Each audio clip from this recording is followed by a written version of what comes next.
Hi, Jesse. Hi, Reese. Are you ready for some juicy bits? I love it when you ask me that. Yes. live from Spain. It's Jesse Harley and his bits. There you go. Play the music.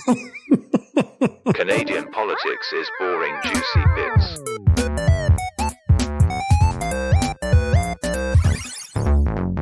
Canadian politics is boring, juicy bits. Hello and welcome to Juicy Bits, the shorter version of our show. These are like 10-minute episodes just for fun. Covering more like current events stuff. Yes. Typically. Before we do that, we've got a little bit of admin because our Joey Shithead episode upset one of our listeners who's a big fan of Joey Shithead, and he left about 4 or 5 speak pipes with inconsistencies and corrections. Which and Reese has taken a good number of hours out of his day and has remixed those speak pipes into a rap song. But I haven't even listened to him, I'll be honest. Yeah, okay. Just all I'm going to say is I won't correct the specific things because I don't know what they are. But just make sure you read a book about Joey Shithead after listening to that episode for the truth. That's all I can say. That's not all you can say. This is a comedy show. This isn't hard-hitting journalism. I don't know what you expect from me. I got 4 kids. I got time to cite my kind of research. Can you, like, was there anything incorrect about the last episode that we could even mention? I think the main thing was that some people did get hurt by the explosion by the Squamish 5. Okay. And also, they're also known as the Vancouver 5, but they're also known as the Squamish 5. So I don't know. It doesn't. We shouldn't be. Like I said, we're not a newspaper. It's fine.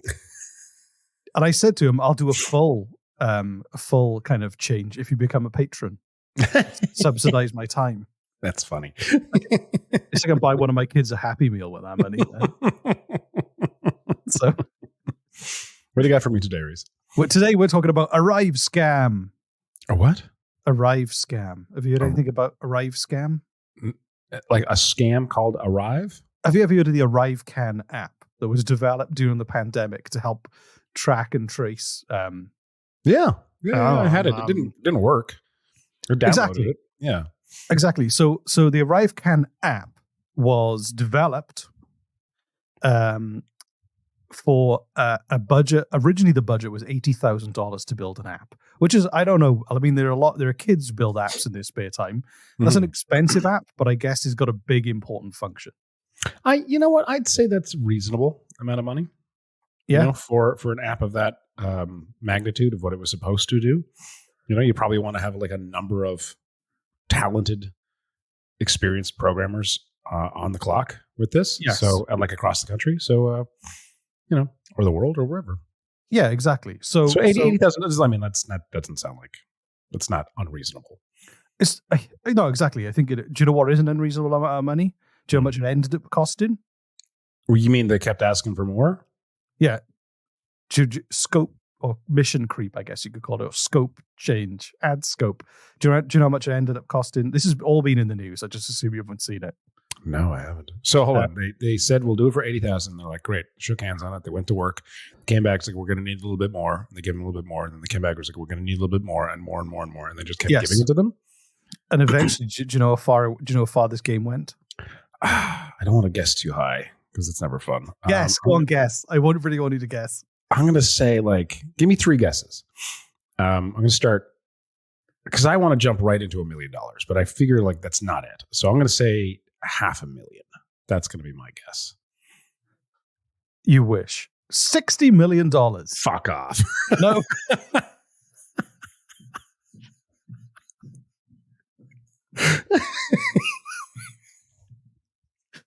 What the fuck? And they paid it? We paid it? Yes, we as a collective society paid You're it. fucking kidding. And it never worked. It didn't work. And I had also, it on my phone. I'm registered. I was registered with it. Nothing happened. And also, You know? I mean, like, the thing is, did they even spend $60 million developing the latest Grand Theft Auto game? Probably not. Look at that. Look what they pulled off. You should look at the Grand Theft Auto people to do it. I'm guessing it costs more than $60 million to make the latest Grand Theft Auto Reese. I don't know how much it costs, but anyway, it would be better value for money. I can assure you that. That's But anyway, insane. That's insane. and so obviously everyone's pissed off, and they're like, "How the hell did this get out of hand?" And it's kind of a lot of people saying it's Trudeau corruption, all this kind of stuff. It's just mismanagement. It's just poor kind of. I mean, what government was the planning. whole idea was that everyone has the app on their phone.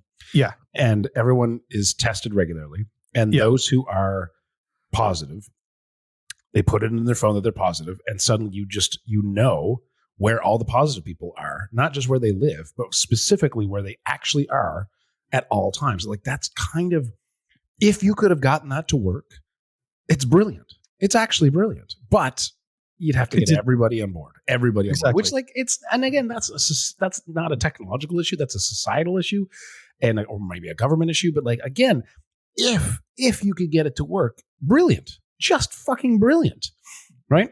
But, I don't know where like $60 million went. Among the failures, inadequate documentation. So they won't be able to work out where the money went. No one was keeping very good records, which is ironic for an app that is supposed to keep such good travel records. You know what they should have done? I just realized it now. Oh my God. Okay. So the quick tests thing, they didn't, the home tests, they didn't come out for a while. You had to go and get tested.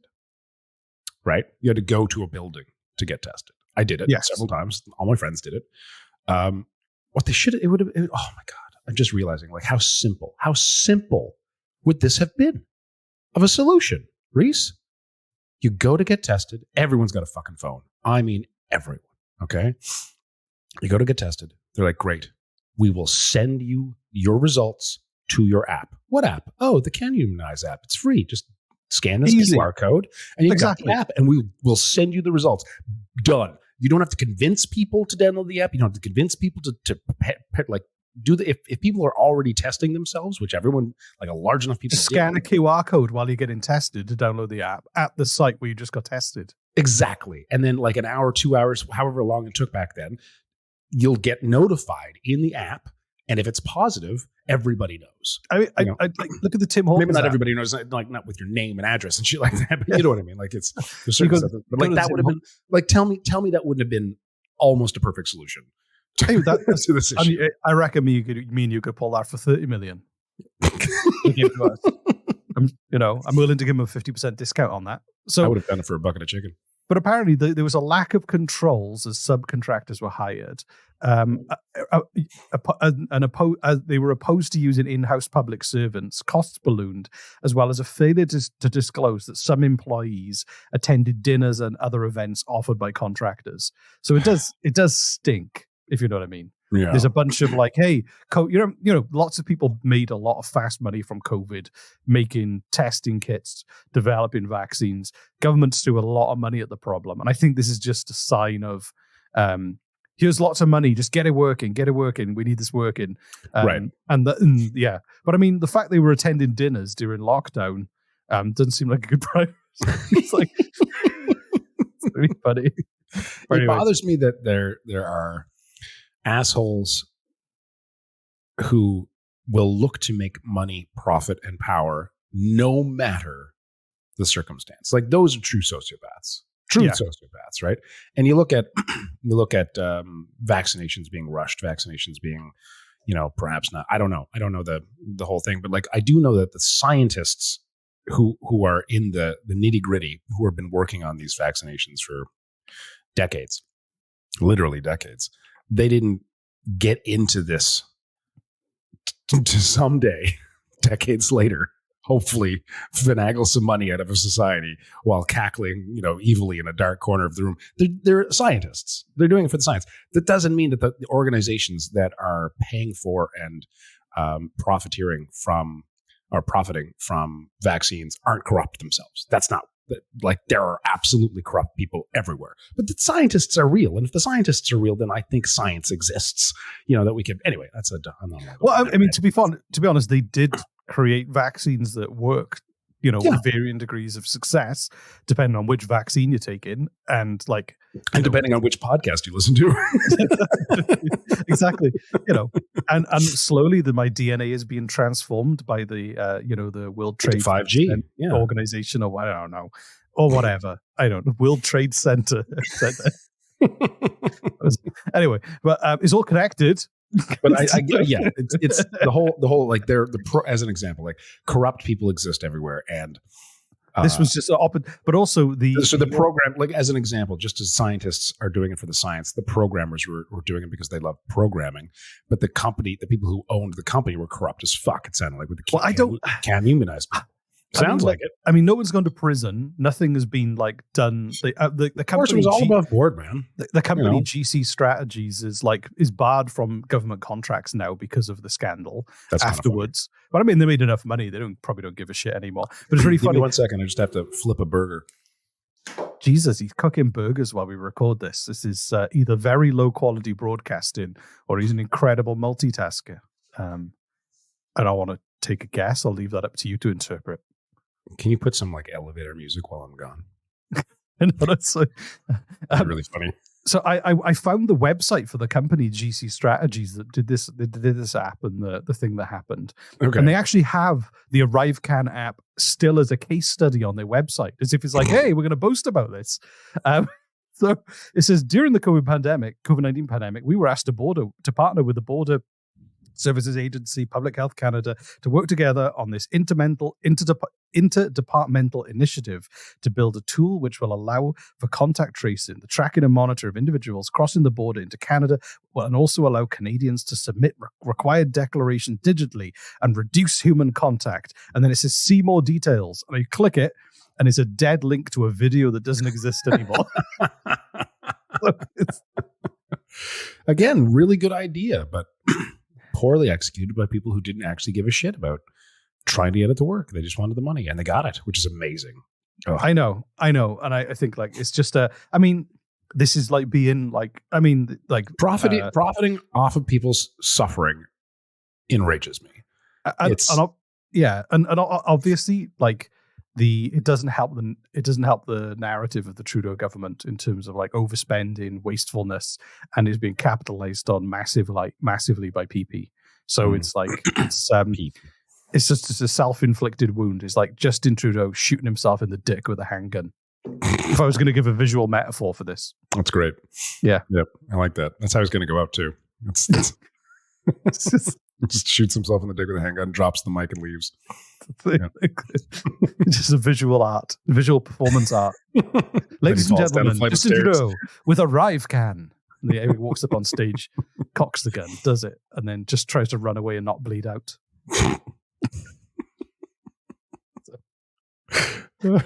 Meanwhile, Pierre Poilievre is there clapping at the loudest. Oh, Poilievre. Yeah, so that was our juicy bits. I liked it. It was cute. It was short. It was succinct, to the point. Cool. Okay. Sweet. Well, I'll let you go and flip your burger again. I'd hate for the other side to get burnt. Thanks, Reese. I appreciate that. Man. Okay. See you next time. Okay, bye. Bye. Go to our website, CanadianPoliticsIsBoring.com or something. Bye. Because there's things on there. A live show, Reese. Yeah, a live show. In come and see us in person. Be our friends. Jesse has promised to not wear a top the whole time. And Reese has promised not to wear bottoms the entire time. Together, we'll kind of make sense stood next to each other. I might do a handstand. Please don't. For the love of humanity, just don't. Canadian politics is boring, juicy bits.